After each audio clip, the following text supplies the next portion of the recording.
si je vous retrouve aujourd'hui avec un t-shirt fripé et un chignon fait à la va-vite sur des cheveux qui étaient horribles ce matin, c'est pour vous faire ma pile à lire du Pumpkin Autumn Challenge. Je me suis longtemps tâtée à faire le challenge puisque comme je lis un peu de la romance et de la romance et de la romance en ce moment, je me suis dit vas-y Pumpkin Autumn Challenge, c'est surtout tout ce qui est fantastique, fantasy, horreur, épouvante, enfin les choses comme ça.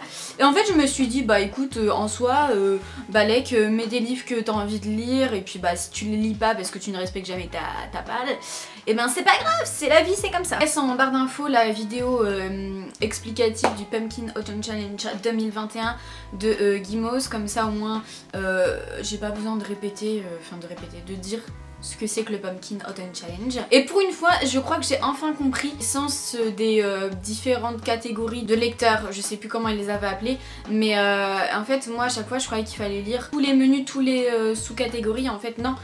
Il faut, par exemple si tu choisis de lire 2 livres par menu, bah c'est 2 livres par menu, donc au total ça t'en fait 8 tu vois.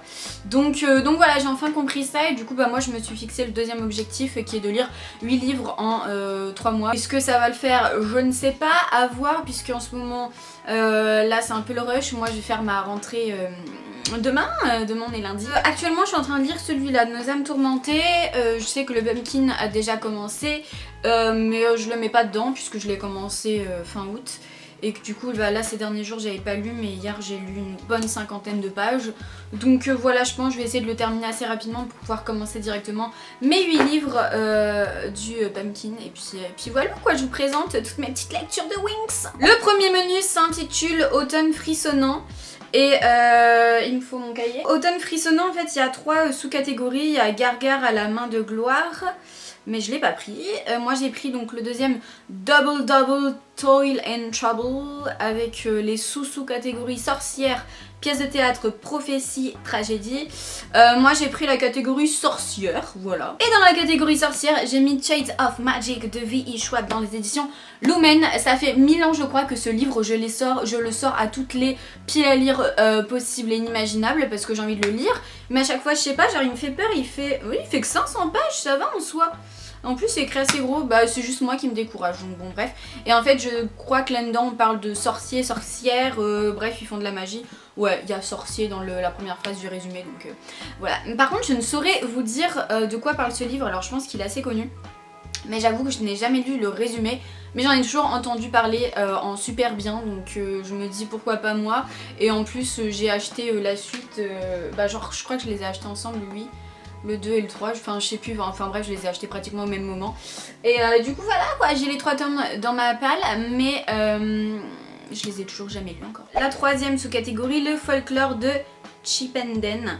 Et donc les sous-catégories c'est créatures surnaturelles, fantastiques, obscure, fantasy. Donc là j'ai quand même pas mal de livres qui rentrent un peu dans tout ce domaine je crois. Et donc qu'est-ce que j'ai choisi déjà? Et j'ai décidé de mettre Grisha, le deuxième tome, le dragon de glace de Leigh Bardugo dans les éditions Milan. Un livre que j'ai déjà commencé, que je suis bientôt déjà à la fin, mais ça fait un petit moment qu'il est déjà sur pause, ça doit faire au moins... Mais enfin bref, il faudrait que je reprenne un petit peu, genre 2-3 chapitres avant.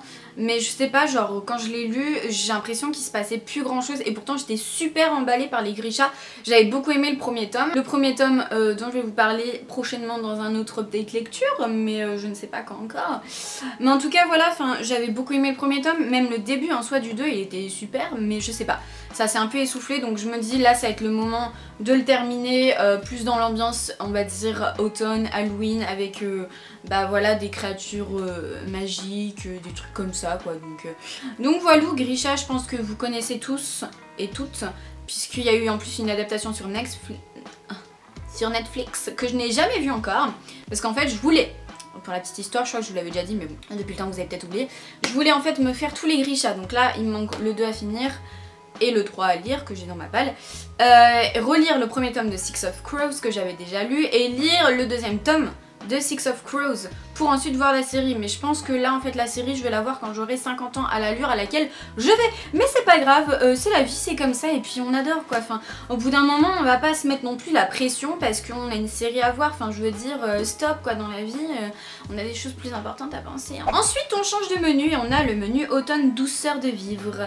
Et là qu'est-ce que j'ai fait? J'ai pas pris la première qui était Hey Gigi, tu ne trouves pas que ça sent drôlement bon à Gucci ou comme bref, parcours initiatique jeunesse famille nourriture, ouais je l'ai pas pris celui-là. Donc j'ai pris le deuxième. Il suffit de se souvenir de rallumer la lumière. Donc en feel good, santé mentale, émotion.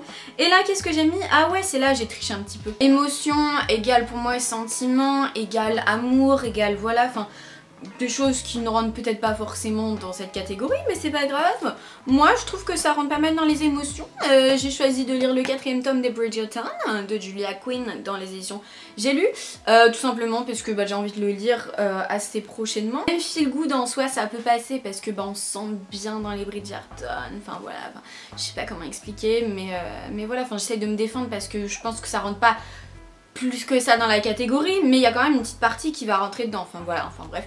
Dans tous les cas, j'ai envie de le caser là-dedans, donc je fais ce que je veux, écoutez, hein, qui c'est qui va me dire quelque chose. Hein. Bridgerton, je pense que pas besoin de vous dire de quoi ça parle, je vous en ai déjà parlé, je vous en ai parlé d'ailleurs du 3e là dans ma dernière vidéo qui était un update lecture, donc voilà je vous invite à aller voir cette update lecture si ça vous intéresse.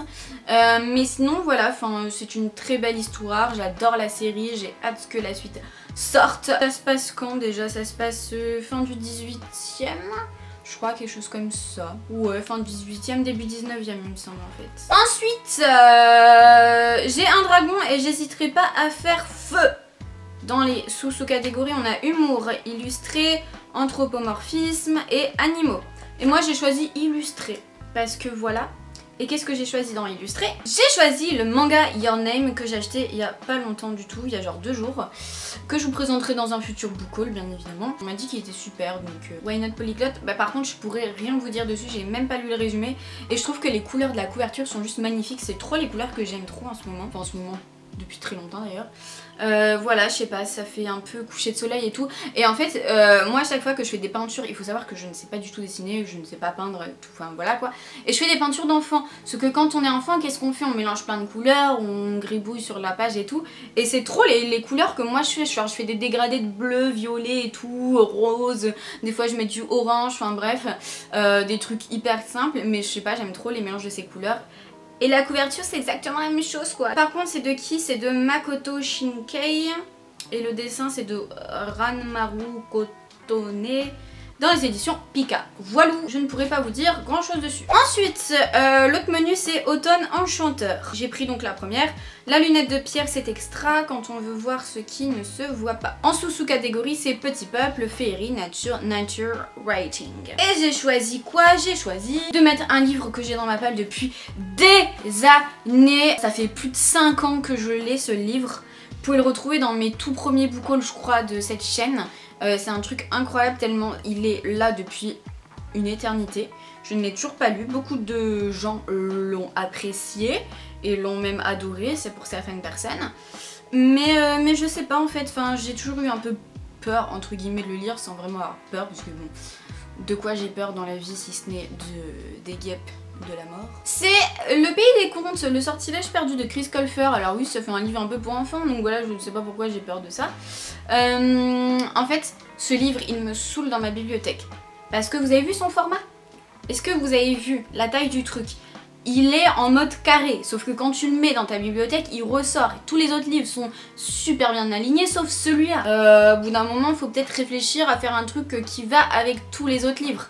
Donc là, pour le moment, il est dans ce sens-là dans la bibliothèque et pas comme ça, puisque j'ai encore un peu d'espace dans ma bibliothèque, donc c'est cool. Mais sinon, c'est un calvaire ce livre, à chaque fois, il m'a saoulé. Du coup, Le Pays des Contes, je sais pas de quoi ça parle, mais je pense que ça parle de contes. En fait, je me dis que ça peut être le bon moment pour le lire. Et si jamais je l'aime bien, tant mieux. J'aurais attendu des années pour me dire, en fait, il est cool ce livre, j'aurais dû le lire avant. Et si je l'aime pas, je fais, écoute, voilà pourquoi tu restais une éternité dans ma page, parce que je savais d'avance que j'allais pas t'aimer. Et du coup, maintenant, j'ai décidé de t'évincer de cette bibliothèque. Adieu. Enfin bref, je pense que je suis un peu cruelle. Ça se trouve, je vais l'adorer le truc, mais en fait, je sais pas si la suite elle est encore disponible. Parce que ce livre-là, je l'avais acheté en vente privée Michel Lafon. Et je sais pas si la suite existe encore en grand format et tout, ou si tout existe en poche maintenant. Parce que moi, les poches, si j'ai... alors déjà, souvent ils sont moches. À part genre là, les Hugo Poche et tout, même les Pocket en soi ça va. Mais genre les autres trucs et tout, genre par exemple les Michel Lafon là en plus petit, je les trouve super moches quoi, enfin j'aime pas la tenue en main, ils sont trop souples et ça m'énerve, genre j'ai les éternels comme ça et ça m'énerve. Bah en plus j'ai le premier tome en grand donc j'ai pas à avoir le premier tome en grand et après la suite en petit quoi. Mais enfin bref, déjà avant de penser à la suite, faudrait peut-être que je commence à lire le livre. Ensuite, Nom d'une dune, c'est la deuxième sous-catégorie. Avec dedans on a écologie, anticipation, science-fiction, post-apocalyptique. Moi j'ai choisi science-fiction avec quoi? Attention, le troisième tome de Phobos de Victor Dixon.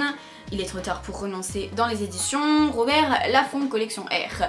Je vous le présenterai dans un futur book haul. En fait je pense que vous avez vu tous les livres que j'ai achetés récemment dans les 2 dernières vidéos limite. Je pense que je vais le lire là voilà incessamment sous peu. Parce que j'avais beaucoup aimé Phobos 2, donc je me dis pourquoi pas lire Phobos 3. J'avoue que c'était assez addictif et ouais je l'avais lu quand même assez rapidement, donc voilà. Mais celui-là il est un peu plus gros quand même que les autres. Mais à voir. Je pense que Phobos, pas besoin de le présenter non plus, tout le monde le connaît. Science-fiction, voilà, on adore. Télé-réalité dans Mars, dans l'espace, tout ça. Très bon speech, très bonne idée, très original. Moi le seul truc qui me dérange dans ce livre, et je vous l'avais déjà dit dans mon update lecture sur le deuxième et sur le premier tome, c'est les alternances de point de vue et des fois ça me saoule parce que on est genre trop à fond dans le point de vue de Léonore et au bout d'un moment genre ça commence à être trop bien et puis là schlac on te coupe pour te mettre le point de vue de quelqu'un d'autre ou un point de vue externe que t'en as rien à faire, mais enfin bref, enfin t'en as pas rien à faire mais c'est juste bah je sais pas, des fois je les trouve un peu mal placés les alternances de points de vue, mais enfin bref. Je comprends l'utilité quand même de ces points de vue différents. Et enfin, le tout dernier menu qui est la nouveauté de cette année, c'est Automne des mystères. Et j'ai choisi la première sous-catégorie qui est le destin perdu. Donc en sous-catégorie, on a temps, horloge, énigme, puzzle, historique, steampunk. D'ailleurs c'est là que j'aurais pu mettre historique et Bridgerton. Pas grave puisque j'ai décidé de mettre les mystères de Larry Spem, le premier tome, Le sang n'oublie jamais, des éditions Gallimard Jeunesse. Ce livre je l'ai trouvé à Emmaüs il me semble, ouais c'était ça. Et je l'avais surtout vu sur la chaîne de Sarah qui en parlait en très bien. Donc je me suis dit pourquoi pas, donc là on est en plein dans de l'historique et du steampunk, donc ça rentre totalement dans les catégories, enfin dans les sous-catégories. Ça se passe en 1899. Et en fait, je sais plus, mais il y a plein de trucs qui ont été modifiés dans l'histoire de France et du coup voilà, mais je pense que ça peut être vraiment sympa, donc à voir de quoi il en retourne. Et je vous ai pas dit, l'autrice c'est Lucie Pira-Pajot. Je peux pas dire grand chose dessus, enfin j'avais vu un peu l'avis de Sarah. Sur le coup, j'avais trouvé l'histoire sympa, mais maintenant je ne peux pas vous dire directement de quoi ça parle. Parce que j'ai un peu oublié quoi donc... Mais c'est pas grave, on adore. Enfin, on adore, on l'a pas lu encore hein, donc on sait pas. Et enfin, la toute dernière sous-catégorie que j'ai choisie, c'est En avant Yvette Tempête. Donc en sous-catégorie on a aventure, archéologie, artefact, voyage. Et donc les sous-catégories que j'ai pris moi c'est aventure et voyage, un peu les deux mélangés. Puisque dedans j'ai mis la carte des confins de Marie Repelin dans les éditions PKJ, Pocket Jeunesse. Donc il y a le livre de Muffin and Books que j'ai acheté il y a quelques mois et que je n'ai toujours pas lu alors que j'avais trop envie de le lire. Mais en fait je pense qu'il y avait trop la hype autour de ce livre et je me suis dit vas-y j'attends parce que tout le monde en parle quoi, donc voilà. Mais sinon non franchement j'ai vraiment hâte de le lire et je pense que ça rentre vraiment dans les catégories aventure et voyage parce qu'en plus on voit un bateau sur la couverture, bateau égale voyage, égale aussi aventure, donc voilà, pirate égale aventure, donc je pense que là on est plutôt pas mal hein. Bon bah écoutez, ma pile à lire est terminée, je pense que c'est plutôt pas mal, encore une fois je dis le même mot. Pas grave, j'ai pas beaucoup de vocabulaire dans mon cerveau. Après il se peut qu'il y ait certains livres que je ne lise pas, je préfère le dire d'avance. Il se peut que j'en modifie certains, il se peut que voilà j'en lise d'autres à la place de certains. Parce que on suit nos envies quoi, les envies de maintenant sont peut-être pas les envies de dans 2 mois, on sait jamais. Franchement je suis quand même contente hein, parce que j'ai fait mon truc hier. Et je viens de tourner la vidéo, je suis quand même pas mal productive en sachant que j'ai énormément de choses à faire, que demain c'est ma rentrée et qu'il me manque des cours à faire. En tout cas j'espère que cette petite vidéo pile à lire vous a lu, j'ai l'impression d'avoir craché quand j'ai dit ça. N'hésitez pas à me dire vous les livres que vous avez mis dans votre pile à lire en commentaire, ça me ferait toujours plaisir et si on en a en commun aussi pourquoi pas.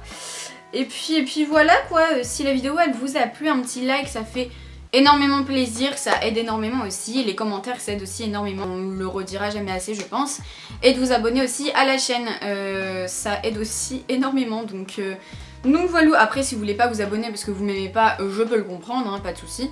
Mais qu'est-ce que vous faites là du coup? Je vous fais de gros bisous, je vous souhaite de bonnes lectures, un bon Pumpkin Autumn Challenge pour tous ceux et celles qui le font. Et puis on se retrouve dans une prochaine vidéo et puis je vous fais un gros bisou. Voilà.